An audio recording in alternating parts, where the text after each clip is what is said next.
மீகா தீர்க்கதரிசியின் புஸ்தகம் 2ஆம் அதிகாரம். அக்கிரமத்தை யோசித்து தங்கள் படுக்கைகளின் மேல் பொல்லாப்பு செய்ய எத்தனம் பண்ணி தங்கள் கையில் வல்லமை இருக்கிறபடியினால் விடியற் காலமாகிற போது அதை நடப்பித்து வயல்களை இச்சித்து பறித்து கொண்டு வீடுகளை இச்சித்து எடுத்துக்கொண்டு புருஷனையும் அவன் வீட்டையும் மனுஷனையும் அவன் சுதந்திரத்தையும் ஒடுக்குகிறவர்களுக்கு ஐயோ! ஆகையால் கர்த்தர், நான் இந்த வம்சத்தாருக்கு விரோதமாய் தீமையை வருவிக்க நினைக்கிறேன்.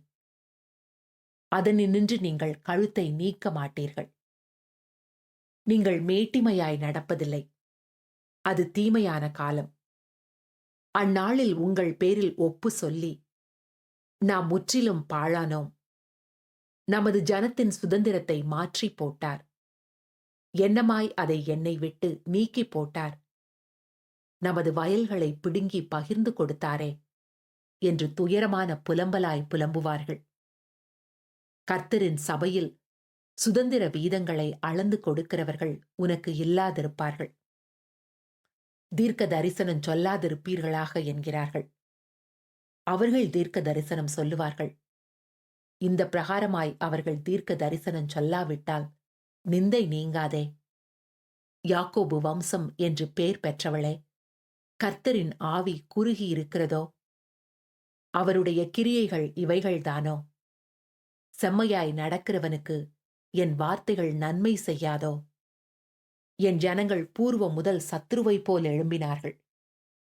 யுத்தத்திலிருந்து திரும்பி வந்து வழியில் அஞ்சாமல் கடந்து போகிறவர்களுடைய மேலங்கியையும் வஸ்திரத்தையும் உரித்துக் கொண்டீர்கள்.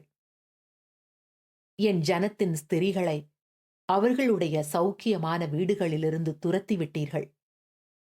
அவர்களுடைய குழந்தைகளுக்கு இருந்த என் அலங்காரத்தை என்றைக்கும் இல்லாதபடிக்கு பறித்துக் கொண்டீர்கள். எழுந்திருந்து போங்கள். இது நீங்கள் இளைப்பாறும் இடம் அல்ல. இது தீட்டுப்பட்டது. இது உங்களை நாசப்படுத்தும். அந்த நாசம் மிகவும் கொடியதாயிருக்கும். மனம் போகிற போக்கின்படி போய் அபத்தமானதை உரைக்கிற ஒருவன் திராட்சை ரசத்தையும் மதுபானத்தையும் குறித்து நான் உனக்கு பிரசங்கிப்பேன் என்றால் அவனே இந்த ஜனத்திற்கு ஏற்ற பிரசங்கியாயிருப்பான்.